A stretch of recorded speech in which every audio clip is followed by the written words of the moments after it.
अवधूत चिंतन श्री गुरुदेव दत्त श्रीपाद श्री वल्लभ श्री नरसिंह सरस्वती महाराज की जय. दत्तात्रेयं महात्मानं वरदं भक्तवत्सलं प्रपन्नार्तिहरं वंदे स्मर्तुगामी सनोबतु. नमस्कार, मी आदित्य पटवर्धन गुरुजी. आज आपण गोत्र या विषयावर चर्चा करणार आहोत. तुम्हाला गोत्र काय असतं माहिती आहे का? तुम्हाला आपल्या गोत्राची खरी शक्ती माहिती आहे का? गोत्र हे केवळ एक विधी आहे किंवा ज्या विधी करता वापरायची आहे असे नाही. अंधश्रद्धा तर ही मुळीच नाही. हे आहे तुमचं प्राचीन सांकेतिक वारसत्व, एक आत्मिक कोड. असं समजा की तुमचा भूतकाळच त्यावर अवलंबून आहे. गोत्र म्हणजे तुमचं आडनाव नाही, हा तुमचा आध्यात्मिक DNA आहे. आपण बहुतेक जण आपल्या गोत्राबद्दल पूर्णपणे अनभिज्ञ आहोत. आपण समजतो की पूजेमध्ये पुजारी गुरुजी जे काही म्हणतात त्याचा तो भाग आहे, पण ते तितकंच नाही. गोत्र म्हणजे तुम्ही कोणत्या ऋषींच्या मनोवृत्तीशी जोडलेले आहात हे रक्तानं नाही तर विचारांनी, ऊर्जेने, कंपनांनी आणि ज्ञानधारेनं जोडलेलं असतं. प्रत्येक हिंदूंचा आत्मिक स्रोत एखाद्या ऋषीकडे जातो. तो ऋषी म्हणजे तुमचा बौद्धिक पूर्वज. त्याचं ज्ञान, मनोस्वभाव, अंतर्गत ऊर्जा हे सगळं तुमच्यात वाहत असतं. गोत्र म्हणजे जातही नाही. आज बरेच लोक गोत्र आणि जात एकत्र करून पाहतात, पण गोत्र हे ब्राह्मण, क्षत्रिय, वैश्य किंवा शूद्र यांचं प्रतीक नव्हे. ते जातप्रथा, आडनाव आणि राज्ये उदयास येण्यापूर्वीच अस्तित्वात होतं. गोत्र म्हणजे ज्ञानधारित ओळख, सत्ताधारित नव्हे. ज्यांनी ऋषींचे शिक्षण प्रामाणिकपणे आत्मसात केले त्यांनाही ऋषी गोत्र देत असत. हे कमावलेलं असत, जन्मसिद्ध नव्हे. म्हणून गोत्र हे एक शिक्का आहे तुमच्या आध्यात्मिक परंपरेचा. प्रत्येक गोत्र एखाद्या ऋषीकडून उगम पावलेलं असतं, म्हणजेच एका सुपर माइंड कडून. उदाहरणार्थ, तुम्ही वसिष्ठ गोत्रातले असाल तर तुम्ही त्या वसिष्ठ ऋषींच्या परंपरेतले आहात, ज्यांनी श्रीराम आणि दशरथ राजाला मार्गदर्शन केलं. भारद्वाज गोत्रातले असाल तर तुम्ही त्या ऋषीच्या वंशातले आहात, ज्यांनी वेदांचे अंश लिहिले, योद्धे आणि पंडित घडवले. म्हणून 49 गोत्रे आहेत. प्रत्येक ऋषी वैज्ञानिक, योद्धा, मंत्रद्रष्टा, वैद्य किंवा खगोलतज्ञ होते. एकाच गोत्रातील विवाहास वडीलधारी मंडळींनी का मनाई केली? प्राचीन भारतात गोत्राचा वापर ओळख राखण्यासाठी होत असे. गोत्र पुरुष वर्गातून पुढे जाते, म्हणजे मुलगा ऋषिवंश पुढे नेत असतो. एकाच गोत्रात विवाह केला तर दोघंही अनुवंशिक दृष्ट्या खूप जवळचे, म्हणजे बहीण भावासारखे असतात. यामुळे संततीमध्ये मानसिक व शारीरिक दोष होऊ शकतात. गोत्र पद्धती म्हणजे प्राचीन भारतीय जनुकीय शास्त्र. आपण हे हजारो वर्षापूर्वीच ओळखलं होतं, जे पाश्चात्य शास्त्राने अलीकडेच शोधलं आहे. गोत्र म्हणजे तुमचं मानसिक संप्रेषण. काही लोक जन्मतःच विचारवंत असतात, काहींच्या आत्म्यात आध्यात्मिक तहान असते, काहींना निसर्गात शांतता वाटते, काही स्वाभाविक नेते असतात. का? कारण तुमच्या गोत्रातील ऋषींचं मन अजूनही तुमचं अंतरंग घडवत असतं. तो ऋषी जसा विचार करत होता, जसं अनुभवत होता, जसा प्रार्थना करत होता, तसंच काहीसं तुमच्या विचारांमध्ये झलकत असतं. ही जादू नाही, ही आहे डीप कोडिंग. गोत्राचा उपयोग शिक्षण पद्धती ठरवण्यासाठी होत असे. प्राचीन गुरुकुलात प्रत्येकाला एकसारखं शिकवलं जात नसे. गुरु पहिलाच प्रश्न विचारत, बाळा तुझं गोत्र काय? हे का विचारायचं? कारण त्यातून समजायचं की कोणत्या प्रकारचं ज्ञान या विद्यार्थ्यास योग्य आहे, कोणते मंत्र त्याच्या ऊर्जेला सुसंगत आहे. उदाहरणार्थ, अत्री गोत्राचा विद्यार्थी ध्यान आणि मंत्रविद्येत पारंगत होतो. काश्यप गोत्राचा विद्यार्थी आयुर्वेदात गूढ प्रवेश करतो. गोत्र म्हणजे शिक्षणशैली, जीवनमार्ग आणि आत्मस्वरूप. ब्रिटिशांनी यांची थट्टा केली आणि आपण ते विसरलो. जेव्हा ब्रिटिश भारतात आले तेव्हा त्यांनी गोत्र पद्धतीला अंधश्रद्धा म्हणून हिणवलं. बॉलिवूडने गुरुजींच्या पुजाऱ्यांच्या गोत्र विचारण्याची चेष्टा केली आणि हळूहळू आपण आपल्या आजी आजोबांना विचारणं थांबवलं, आपल्या मुलांना सांगणं बंद केलं. 10,000 वर्षांची परंपरा फक्त 100 वर्षात हरवली, कोणी नष्ट केली नाही, आपणच विसरलो. जर तुम्हाला तुमचं गोत्र माहीत नसेल तर तुम्ही एक नकाशा गमावला आहे. कल्पना करा, तुम्ही एखाद्या प्राचीन राजघराण्यातले आहात, पण तुमचं आडनाव काय आहे हेच माहीत नाही. तसंच आहे गोत्राचं महत्व. गोत्र म्हणजे तुमचं आध्यात्मिक GPS जणू, जे तुम्हाला योग्य मंत्रविधी, ऊर्जा, उपचार, वैयक्तिक साधना आणि विवाहासाठी योग्य जोड मिळण्यासाठी मार्ग दाखवतं. गोत्राशिवाय आपण धर्माच्या वाटेवर अंधारात चालणारे होतो. गोत्र सांगणं हे फक्त औपचारिकता नव्हतं. पूजेमध्ये गुरुजी जेव्हा तुमचं गोत्र उच्चारतात तेव्हा ते केवळ एक विधी करत नसतात, ते तुम्हाला तुमच्या ऋषी परंपरेशी पुन्हा जोडत असतात.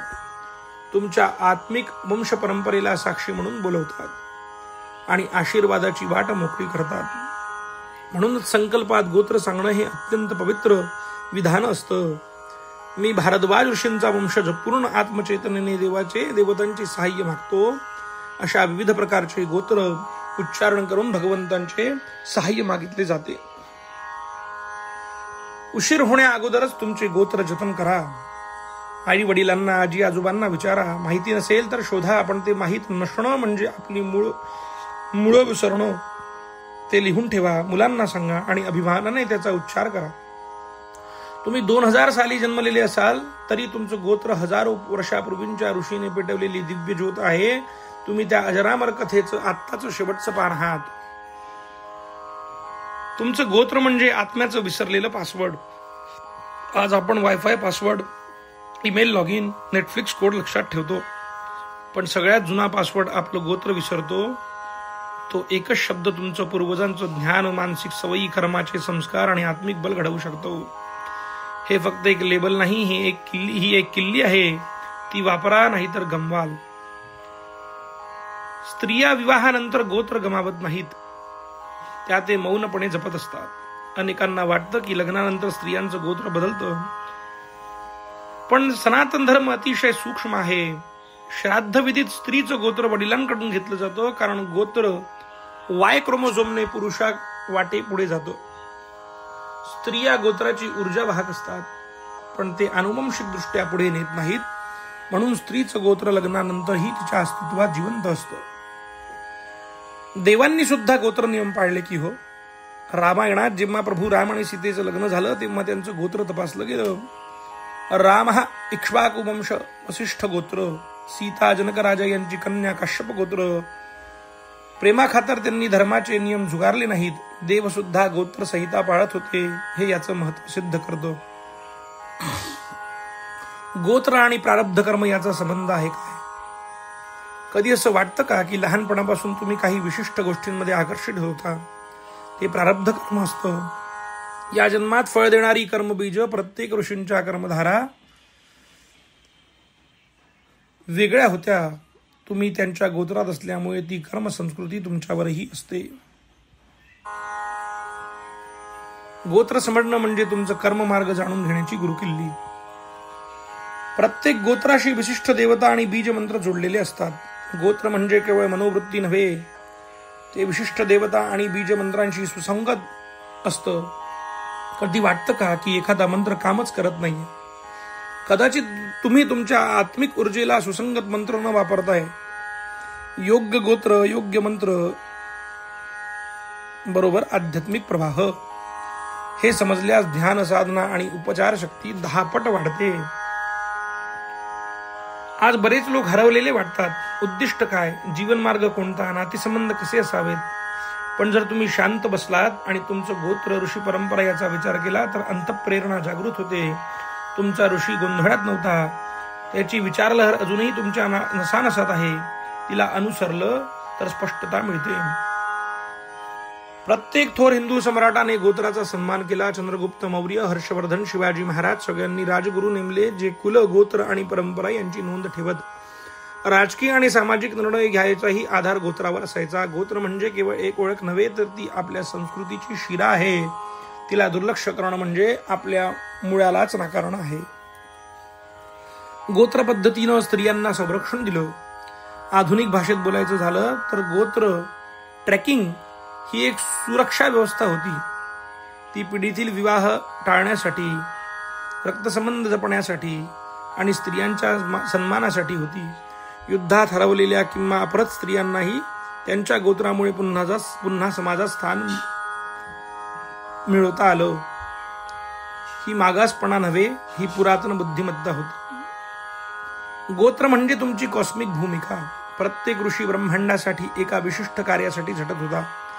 काही शरीरोपचारात पारंगत, काही खगोलशास्त्रज्ञ, काही धर्मरक्षक, काही न्याय संस्थापक. तुमचं गोत्र त्या उद्देशाचं पडसाद घेऊन येतं. तुम्हाला आयुष्यात रिकामेपण जाणवतं. कदाचित तुम्ही तुमची ब्रह्मांडीय भूमिका विसरलात. गोत्र शोधा, भूमिका सापडेल. गोत्र हे धर्माबद्दल नाही, ही ओळखीबद्दल आहे. तुम्ही नास्तिक असाल, फक्त आध्यात्मिक असाल,